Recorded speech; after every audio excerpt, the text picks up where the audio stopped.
누구든지 우리가 삶을 살아갈 때에 지금도 우리가 만족감을 느끼며 살아갈 수 있겠지만 거기서 끝이 아니라 더 나중에 나을 것이라는 그런 것을 우리가 소망하고 희망하는 것으로 삶을 살아가는 것이 그럴 때에 지금 당장에 내가 어려움이 있고 문제가 있고 힘듦이 있을 때에도 반드시 지금보다는 나을 것이라는 그 믿음이 있을 때, 그 소망이 있을 때에 지금을 버텨낼 수 있는 어떤 힘, 원동력이 될 수 있음을 우리가 삶을 통하여 느낄 수가 있는 것입니다.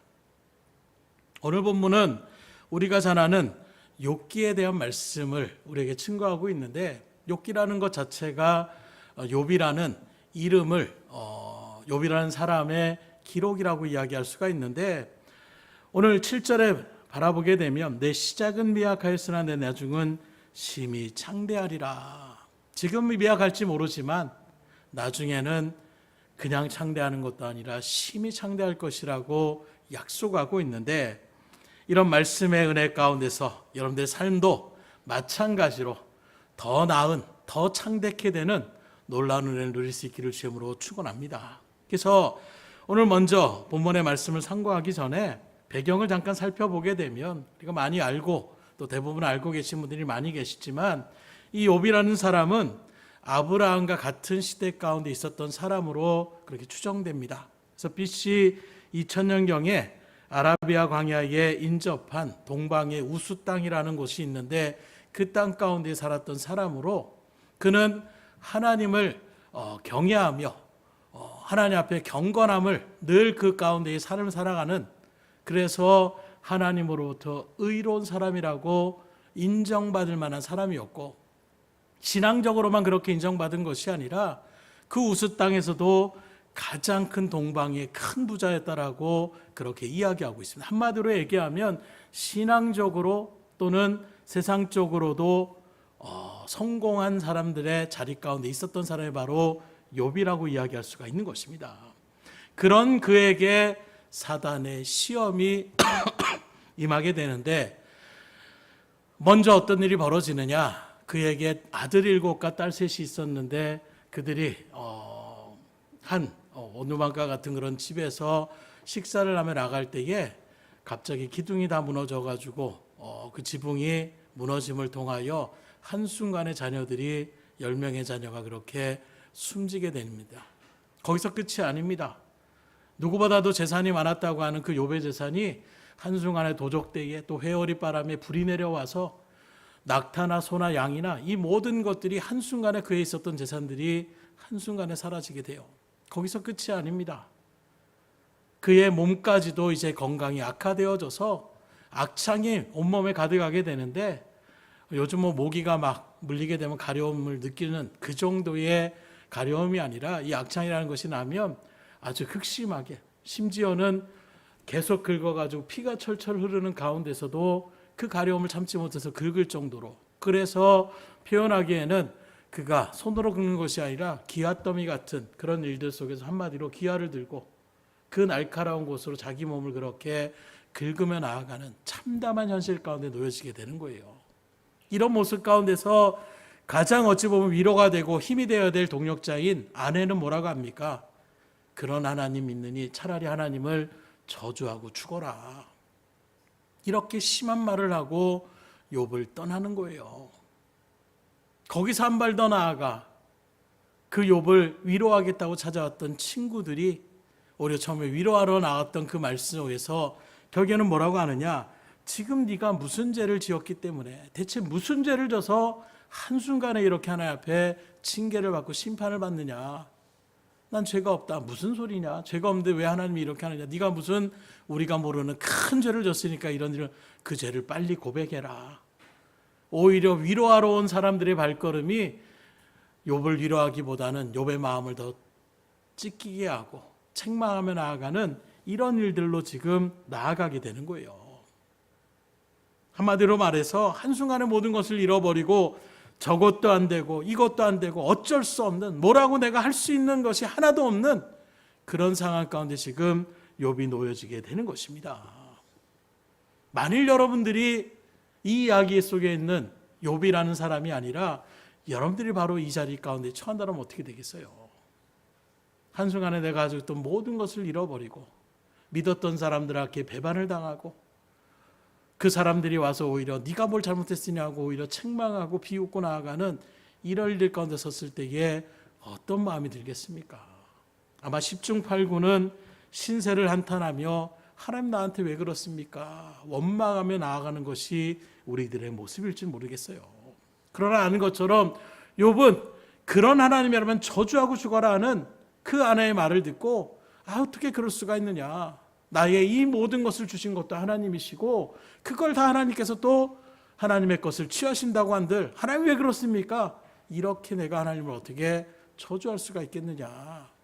나는 오히려 그 하나님을 찬송하겠다. 입술로 하나님 앞에 범죄하지며 나가는 그런 욥의 모습을 우리가 아는 것처럼 하나님께서는 갑절의 축복을 주셔서 이전보다도 더 큰 하나님의 은혜를 누리며 나아가는 축복된 삶의 자리 가운데 섰던 것을 성경 우리에게 그리고 있는 것입니다. 이러한 욥기서를 하나님이 기록하신 것이 무엇이겠습니까? 이것에 대해서 우리가 깨달아야 할 것은 끝까지 원망하지 않고 불평하지 않고 인내하며 참고 견디는 그 신앙 가운데 섰을 때에 하나님은 반드시 그를 높여주신다라는 것을 우리에게 분명하게 증거하고 있는 거예요. 이러한 상황 가운데서 오늘 우리가 읽는 본문의 말씀은 욥의 친구 중에 한 사람이었던 수아 사람 발닷이라는 사람이 있는데 이 빌닷이 욥에게 전하는 위로의 말로 그는 욥에게 뭐라고 합니까? 7절의 말씀처럼 내 시작은 미약하였으나 내 나중은 심히 창대하리라. 지금은 이런 처지 가운데 있을지 모르지만 하나님을 붙잡고 나가는 그 신앙 가운데 있을 때에 하나님 반드시 다시 너를 창대케 하여 주시겠다라고 믿음으로 선포하고 있는 거예요. 특별히 여기서 창대하다라는 말은 아주 대단하게 큰 축복을 하나님께서 주실 것이다. 하나님께 받는다. 이런 의미를 나타내고 있는 것입니다. 오늘 이 희망의 메시지가 여러분들을 향한 하나님의 메시지임을 여러분들 10년간 새길 수 있기를 주님으로 축원합니다. 우리 한번 따라하겠습니다. 내 시작은 미약하였으나 내 나중은 심히 창대하리라. 이 말씀이 그대로 여러분들의 삶 가운데 이루어지기를 주님으로 축복합니다. 누구라도 이것을 원하고 바랄 수가 있을 거예요. 사실 성경에 나타나는 수많은 이 욥뿐만이 아니라 믿음의 선진들을 바라보더라도 그들의 시작은 처음에는 보잘것없이 보였어요. 우리가 잘 아는 아브라함도 어떻습니까? 믿음의 자리 가운데 굳건하게 있었던 모습이 아닙니다. 우상을 만드는 집안 가운데에 나이는 이제 70세에 이르는 그런 노인의 자리 가운데에 서서 하루하루 어찌 보면 하나님의 뜻을 이뤄나가는 자리가 아니라 하나님도 모르고 그저 먹고 살기에 나아갈 수밖에 없었던 그런 발걸음, 그런 그에게 하나님이 우리가 잘 아는 창세기 12장에 와서 뭐라고 약속하십니까? 내가 너로 큰 민족을 이루고 내게 복을 주어 내 이름을 창대하게 하리니 너는 복이 될지라. 너를 축복하는 자에게 내가 복을 내리고 너를 저주하는 자에게는 내가 저주하리니 땅의 모든 족속이 너로 말미암아 복을 얻을 것이라 하신지라. 그 정말 보잘것없을 것 같은 그 아브라함에게 하나님이 찾아오셔서 희망의 메시지를 선포하는 거예요. 너는 복의 근원이 된다라는 것입니다. 온 족속에게 복을 끼치며 나아갈 수 있는 존재로 하나님께서 세우시겠다고 말씀하시는 거예요. 이 하나님의 약속의 말씀을, 이 희망의 메시지를 아브라함이 그대로 마음 가운데 새깁니다. 그런데 그 말씀의 약속이 바로 이루어집니까? 그렇지 않아요. 긴 여정을 갈 때 갈 바를 알지 못하고 나가는 그 발걸음 가운데서 우여곡절이 있습니다. 동생이 먼저 죽고 아버지가 또 길 가운데에 그렇게 숨을 거두고 가는 일들 속에서 도적들의 위협이 있고 또 물 때문에 여러 가지 일들 가운데서 어려움에 처했던 아브라함의 모습. 그 순간에서도 아브라함은 하나님의 약속을 붙잡고 나가는 거예요. 창대케 하여 주시다고 했으니, 복의 근원이 된다고 했으니, 나를 통하여 큰 민족을 이루어야겠다는 그 하나님의 희망의 메시지, 그 소망의 말씀을 붙잡고 나아갔을 때에, 그 믿음이 흔들리지 없이 주님을 붙잡고 나갔을 때에 결국에는 그가 믿음의 조상으로서 오늘 이방인이지만 이 아브라함의 믿음을 우리도 저런 믿음을 소망하며 나갈 수 있는 어떤 믿음의 대명사로 일컬어지는 사람의 모습으로 그렇게 세움받지 않았냐는 거예요. 마찬가지로 요셉도 바라보십시오. 어린 나이에 꿈을 꿉니다. 볏집 땅과 또 해와 달과 11별이 자기에게 절을 한다. 비전을 품은 거예요. 그 얘기를 했더니 형제들이 뭐라고 합니까? 웃기는 소리 하고 있네. 심지어 어머니 아버지도 야, 그런 소리 함부로 하지 말아라. 쉽게 말하면 자기는 하나님 앞에 어떤 비전에 그 소망의 메시지를 받았는데 정작 가족들이 인정해 주지 않는 거예요. 가까이 있는 사람들이 인정해 주지 않습니다. 오히려 그 말씀대로 나아가는 것이 아니라 형들의 시기 질투 가운데 어떻게 됩니까? 죽음의 위협 속에 놓이게 되고 심지어 머나먼 타국 땅에 노예로 그렇게 팔리게 돼서 총살을 하며 나아가는, 그리고 거기서도 여러 가지 일들 속에서도 요셉은 어떻게 합니까? 주신 그 약속의 비전을 요셉은 놓치지 않는 거예요. 당장의 현실은 그럴지 몰라도 하나님이 그렇게 약속해 주셨고 하나님이 그렇게 나에게 비전을 주셨기 때문에 그 비전을 붙잡고 나가는 그 욥의 발걸음. 그러나 점점 그의 어떤 삶은 위기 가운데로 놓여지게 됩니다. 오해를 받고 또 유혹을 물리친 그 일들 속에서 칭찬을 받기는커녕 오히려 감옥에 갇히게 되는, 그 속에서도 욥은 어떻게 합니까? 변함이 없는 거예요. 왜요? 하나님의 약속의 그 말씀이 그 가운데 온전하게 새겨졌기 때문에 흔들림이 없는 것입니다.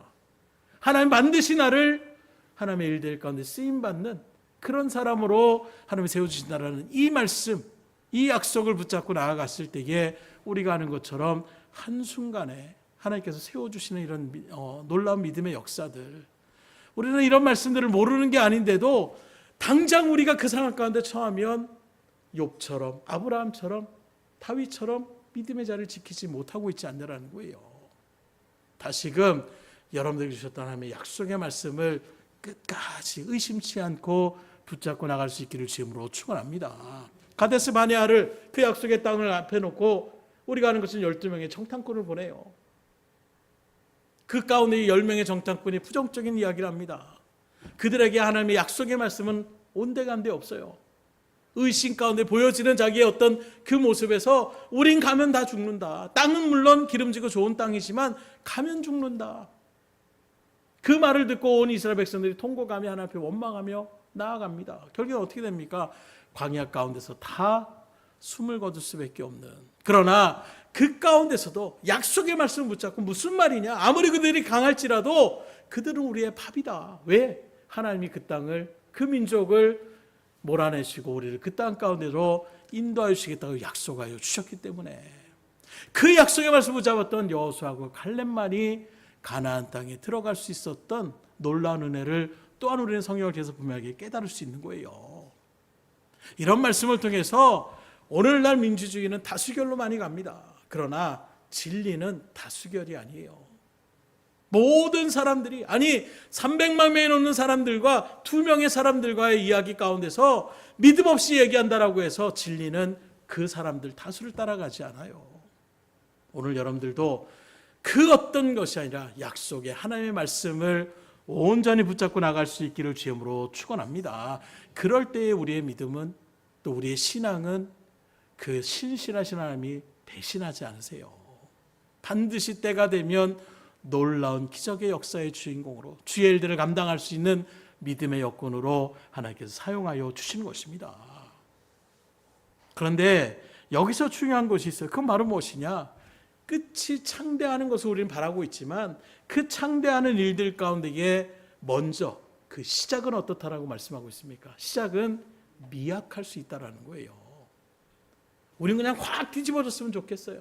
신앙도 그렇게 얘기하는 사람이 참 많습니다. 그냥 확 하나님이 그냥 한순간에 뭐가 복이 떨어지고 이러면 내가 변할 텐데, 그런데 하나님의 말씀의 원리들을 바라보게 되면 방금도 얘기했던 아브라함이나 또 요셉이나 마찬가지예요. 시작은 미약했어요. 누구도 인정해 주지 않습니다. 자기가 올바른 길을 가도 웃기지 마, 네가 잘못했어, 네가 유혹한 거야, 이렇게 반응하며 나가는 일들 속에서 한 번에 막 뒤집어지는 역사가 일어나는 것이 아니에요.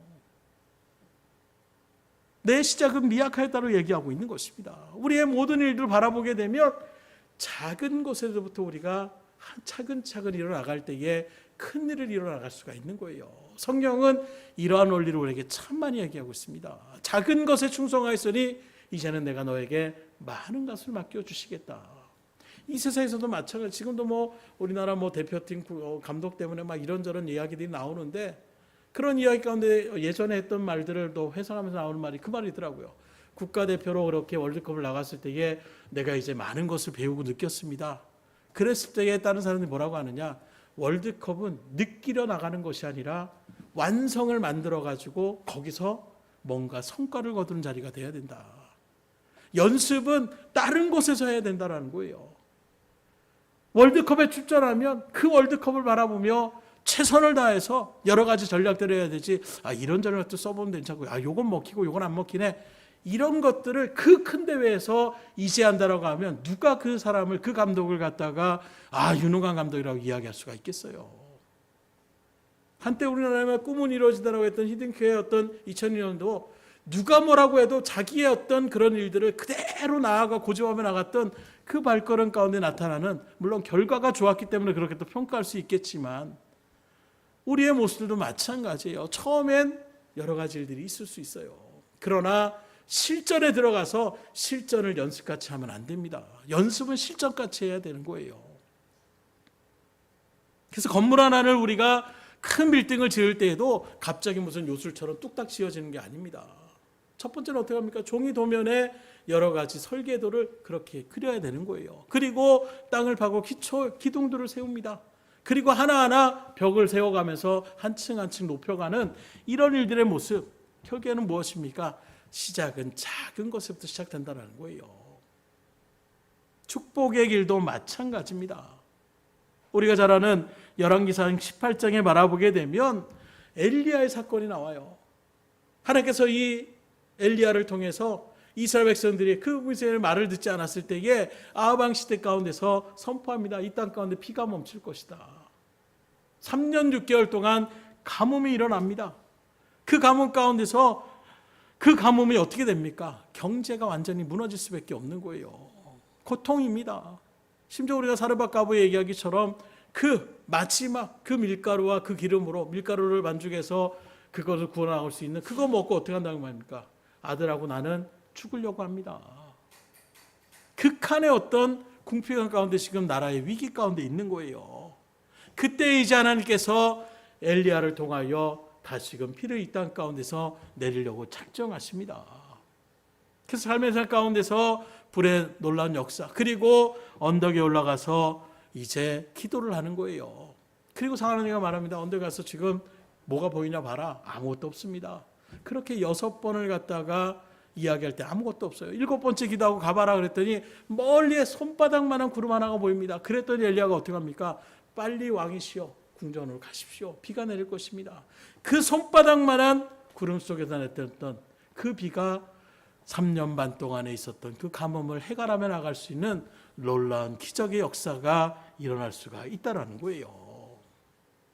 그렇기 때문에 축복의 어떤 일들도 우리가 바라봤을 때에 작은 것에부터 우리가 감사할 수 있어야 되는 거예요.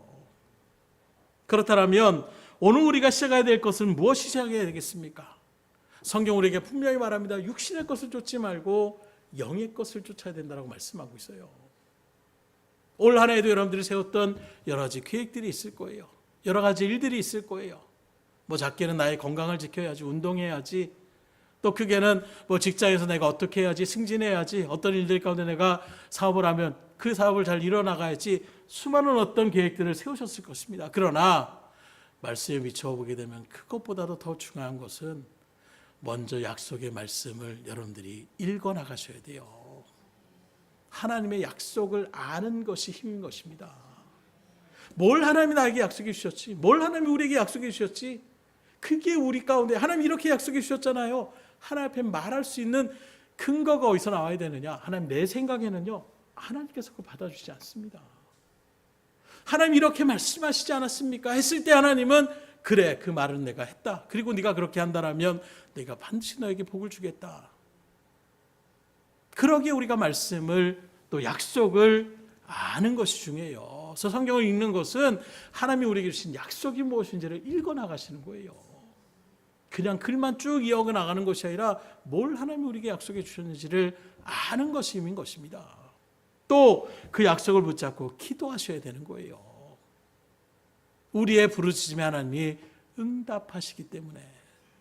그래서 우리가 성경을 읽고 기도하고 또 하나님의 맡겨진 사명인 영혼 구원을 위하여 전도의 발걸음도 우리가 나아가는 것이고, 또 하나님의 나라와 교회 덕을 세우기 위하여 헌신과 봉사의 일들 가운데서 우리가 최선을 다하며 나아갈 수 있기를 주님으로 축원합니다.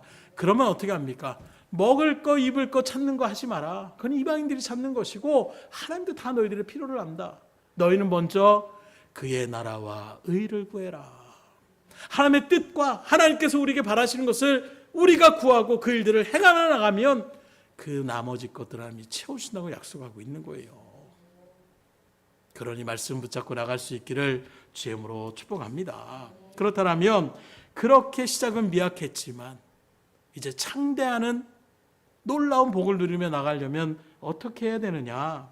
오늘 성경을 잘 살펴보면 하나님의 그런 원리와 해답을 바라볼 수가 있는데, 시작은 미약했지만 창대하려면 어떻게 되느냐? 먼저는 5절에 보니까 하나님을 찾으며 이렇게 얘기하고 있어요. 첫째는 우리가 하나님을 찾으셔야 되는 거예요. 근데 여기서 찾는다는 표현을 우리가 잘 보셔야 돼요. 하나님께 구하며가 아닙니다. 하나님을 찾으며 얘기하고 있어요. 이건 바로 뭘 얘기하느냐? 본질을 붙잡으라고 얘기하고 있는 거예요. 우리는 하나님 앞에 기도하는데 하나님을 찾는 기도가 아니라 하나님 앞에 무엇을 원하는 기도만을 우리가 하고 있지 않냐라는 거예요. 그런 얘기들 많이 있잖아요. 아버지가 퇴근을 해서 뭘 이렇게 가져오면, 아빠 나 사탕 가져왔어? 뭐 가져왔어? 아빠하고 아빠가 안아줘. 아빠는 필요 없고 손에 든 그 봉지만 확 낚아채고 들어가게 되는 이런 모습들. 그러나 그 아버지가 있음으로 인해서 계속해서 그런 것들을 공급받을 수 있는 거예요. 그런데 우리는 당장 내 눈에 달콤한 그것만 지어지면 다 되는 줄 아는 그런 일들 가운데 서는 것. 그래서 우리가 이 시간에서 기도하며 나갈 때에 내가 원하고 바라는 것을 구하는 자리가 아니라 먼저 하나님만 있으면 됩니다. 그 하나님이 나와 함께 계시면 됩니다. 하나님을 찾을 수 있기를 주님으로 축복합니다. 그래서 무엇을 주세요 하는 것이 아니라 하나님을 구하는 것이 정말로 우리 가운데 가장 충만한 은혜를 누릴 수 있는 자리임을 우리가 잊어서는 안 된다는 거예요. 그래서 부모가 있는 것 자체가 왜 그렇습니까? 당장은 내가 뭐 사탕도 먹어야 되고 아이스크림도 먹고 싶은데 그런 일들을 내가 할 수 없어요. 그러나 부모가 옆에 있을 때, 좀 더 얘기하면 능력의 부모가 있다라면 그런 것들은 다 해결이 되는 거예요. 부모만 있으면 아이에게 그것은 다 누릴 수 있는 자리가 될 수 있는 것이고 그 모든 것들을 이루며 나갈 수가 있는 것입니다. 그러니 먼저는 하나님을 꼭 붙잡으셔야 돼요. 하나님을 찾을 수 있기를 주님으로 축원합니다. 그래서 우리는 물질만 있으면 되는 줄 알아요. 건강만 있으면 되는 줄 압니다. 그러나 생명의 근원 되시는 하나님이 나와 함께 하시면 건강도 물질도. 그래서 우리가 솔로몬이 하나님 앞에 인정받았던 것이 무엇입니까? 너 부를 구한 것도 아니고 오래 사는 것을 구한 것도 아니고 대적의 어떤 죽음을 구한 것도 아니고 세상적인 어떤 구한 것이 아니라 하나님의 뜻을 알기를 원합니다. 하나님의 그 지혜, 그 뜻을 바로 알아서 하나님의 백성된 이 이스라엘 백성들을 내가 잘 다스리며 나갈 수 있기를 원합니다. 그때 하나님께서 얼마나 큰 축복을 주세요. 그랬더니 뭐라고 합니까? 그건 주고 덤으로 네가 구하지 않았던 그 세상적인 모든 것들도 하나님이 채워주시겠다 말씀하고 있어요.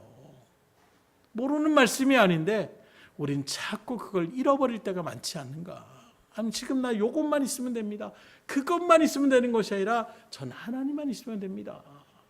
우리는 하박국 선지자의 고백도 마찬가지잖아요. 우리의 소가 없고 외양간에 송아지가 없고 모든 울타리 가운데의 양들이 모든 것이 없을지라도 누구를 통해 기뻐해요? 나는 여호와 하나님으로 인하여 기뻐합니다. 왜요? 그 능력이 하나님만 있으면 나머지는 다 얼마든지 채워줄 수 있으니까.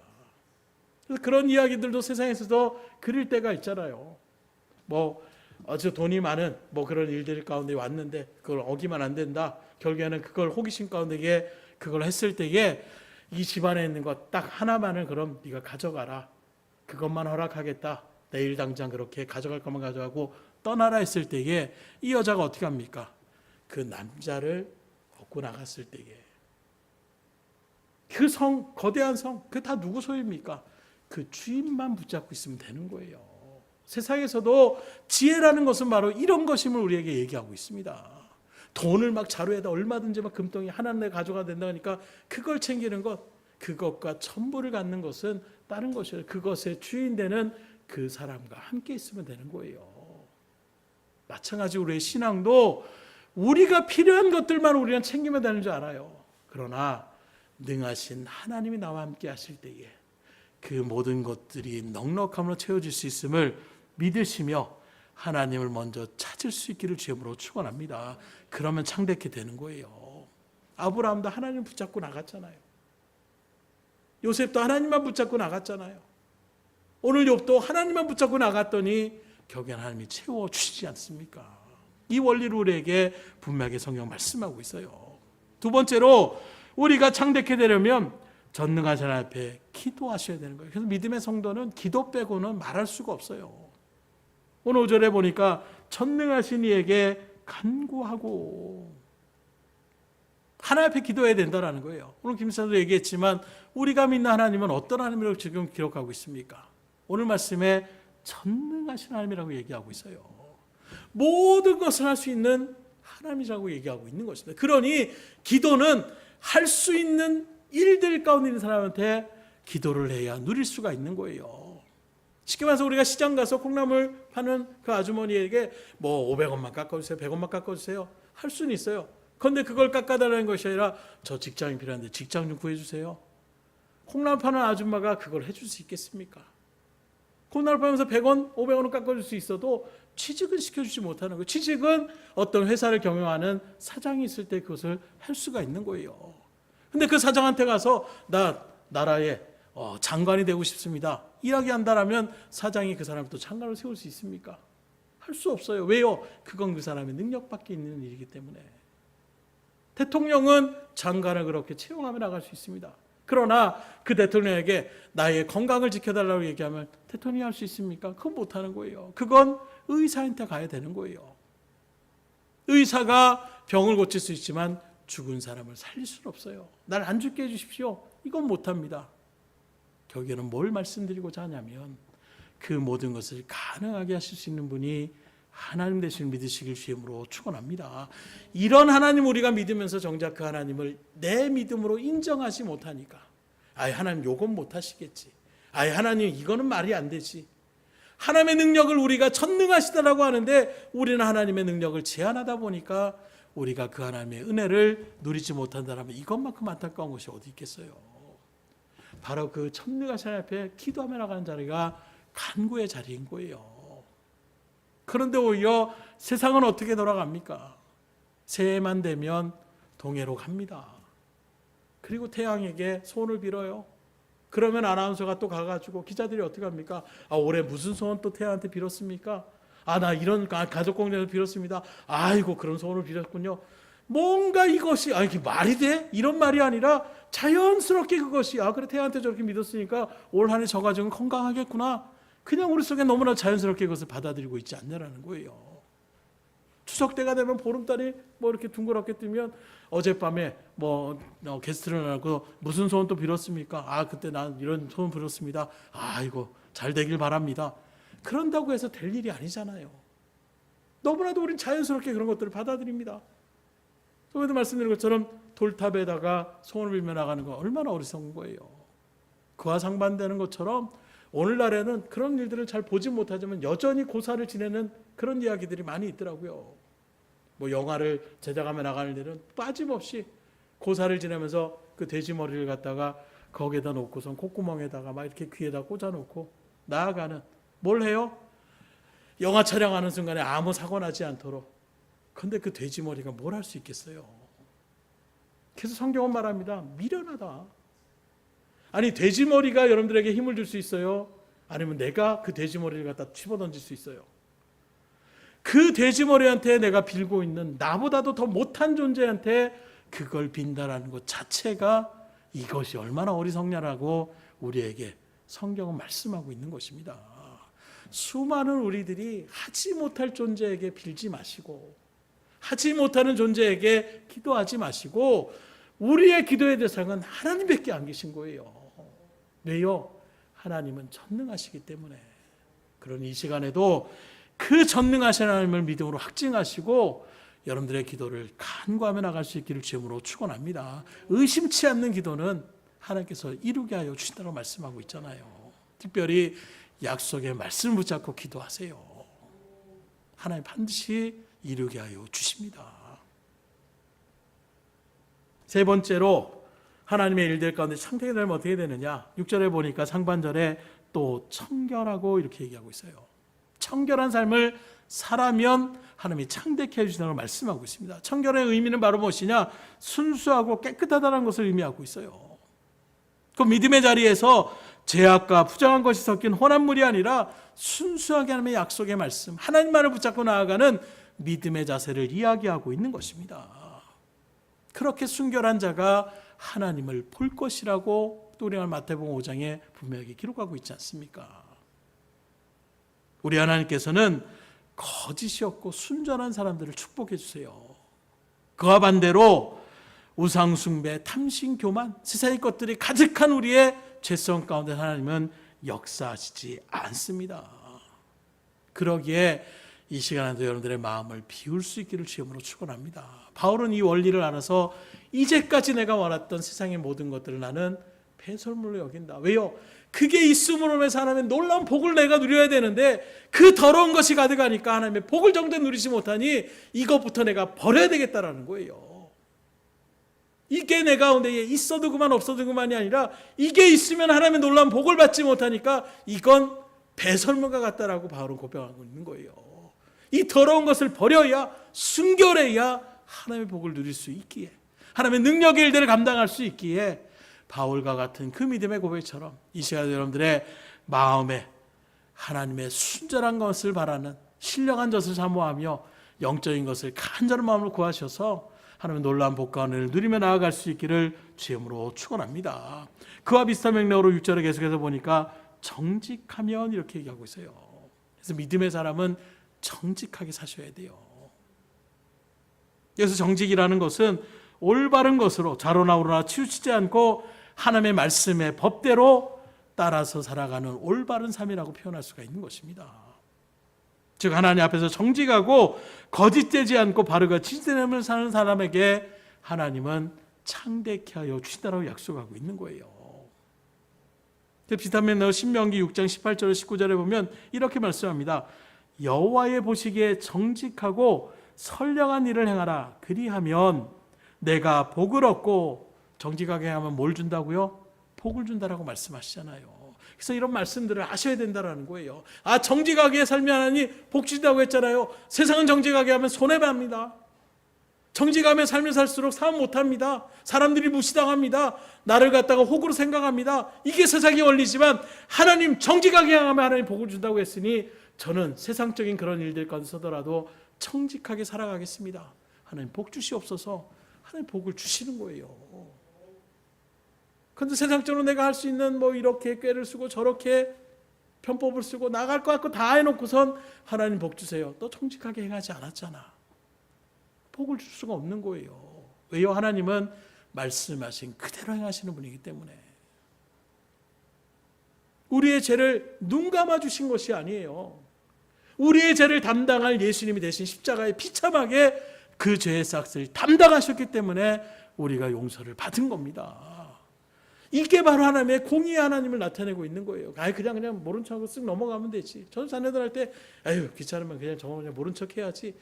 이게 아니에요. 하나님은 모른 척 하실 수가 없어요. 공의의 하나님이시기 때문에. 그렇기 때문에 여러분들이 하나님의 일들 가운데 온전하게 행하면 하나님 복을 주시는 분이에요. 그런데 내가 요 정도는 하나님 눈 감아 주셔야죠. 세상이 지금 이렇게 돌아가는데요. 하나님한테 그 변명이 통하지 않는다라는 거예요. 수많은 믿음의 선진들은 생명을 걸고 그 말씀을 지켜나갔어요. 왜요? 내 육신의 죽음으로 끝나는 것이 아니라 하나님 주시는 그 영원한 삶을 소망하는 믿음의 확신이 있었기 때문에 그들은 타협할 수가 없는 거예요. 정직히 행할 수 있기를 주님으로 축원합니다. 이렇게 우리가 하나님의 뜻대로 하나님을 찾고 전능한 하나님 앞에 기도하며 청결하고 정직하게 행하면 하나님은 뭐라고 약속하고 있습니까? 6절에 보니까 반드시 너를 돌보시고 내 의로운 조서를 평안하게 하실 것이라. 이러한 하나님의 돌보심이 있을 수 있기를 주님으로 축복합니다. 세상의 부자들도 두려워하고 떨 때가 있어요. 왜요? 도둑놈이 들어올까 봐, 뭐 해코지를 당할까 봐. 하나님이 돌봐주시면 그 모든 것들을 우리가 두려움 없이 나갈 수가 있는 거예요. 왜요? 하나님 약속하시잖아요. 내 의로운 조서를 어떻게 한다고요? 평안하게 하실 것이라. 이 평안을 누릴 수 있기를 주님으로 축원합니다. 하나님 온전하게 붙잡으면 평안을 주세요. 이 원리를 저는 조금은 체험하며 살아가고 있는 것 같아요. 문제가 있을 때마다 야 이거 큰일 났는데, 그러나 하나님 앞에 하나님 맡깁니다. 맡길 때, 하나님을 온전히 의지할 때 하나님이 해결해 주시고 인도해 주시고, 모세에게도 그렇게 하나님께서 모든 일들을 해결해 주셨던 것을 믿으며 하나님 앞에 간구합니다.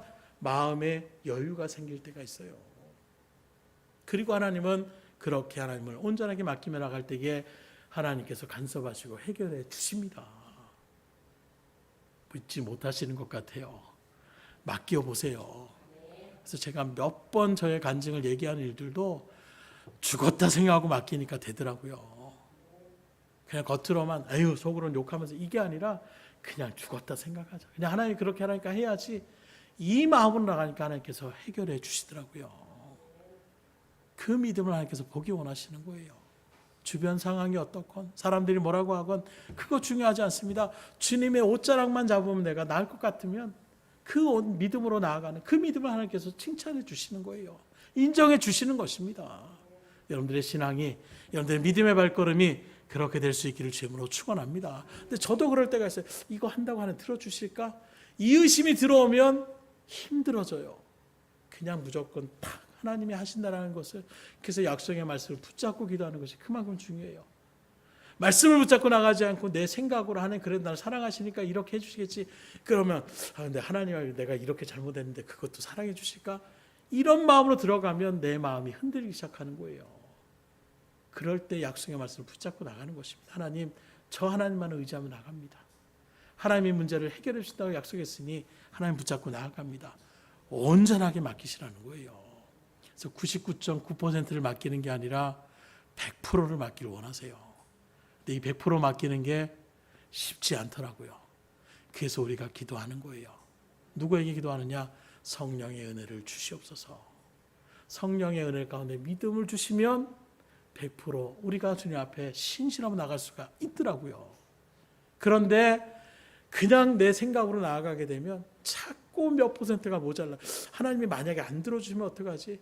이건 너무 내 욕심으로 구한 건가? 막 그 일들 가운데 소용돌이를 치게 되면 기도가 힘이 없어져요.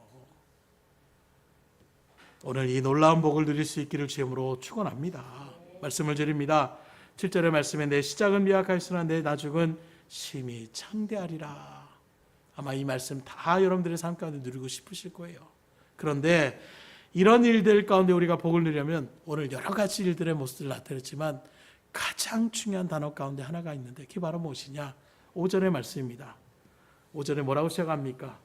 내가 만일 이렇게 얘기하고 있어요. 만일이라는 게 뭐예요? 가정입니다. 하면 그렇게 하나님이 주시지만 이렇게 말하는 이유는 뭐예요? 안 하는 사람들이 많다라는 거예요. 하나님을 찾고 믿음으로 간구하고 전능한 하나님을 의지하며 나아가고 청결하며 청지하게 행하면 하나님께서 복을 주시고 평안을 주시고 창대케 하여 주시는데 말씀을 들어도 정직해서 되겠어. 내 스스로가 무슨 청결해. 내 죄인인데 내가 이렇게 더러운데 하나님 앞에 내가 기도하는데 하나님 정말로 전능하시나? 이건 들어주실 수 있을까? 어떻게 이걸 들어줄 수 있지? 만일 우리들이 하나님 앞에 정말로 그런 믿음으로 나아가면 하나님이 들어주시는데 삶을 누리게 하여 주시는데 우리가 그런 자리에 서지 못하면 이런 복을 누릴 수가 없다라는 거예요. 그러니 오늘 이 시간 하나님 꼭 그렇게 하겠습니다. 늘 정직하게 살겠습니다. 하나님 청결하게 순수함으로 하나님의 말씀만을 붙잡고 말씀대로 순종의 삶을 살겠습니다. 전능한 하나님을 의심치 않고 세상의 그 어떤 것이 아니라 하나님 앞에 믿음으로 간구하며 나아가겠습니다. 그 하나님만을 찾으며 나아가겠사오니 하나님 역사하여 주시옵소서. 이 시간 간절한 주님 앞에 기도하셔서 놀라운 은혜를 누리며 나아갈 수 있기를 주님으로 축복합니다. 기도하겠습니다.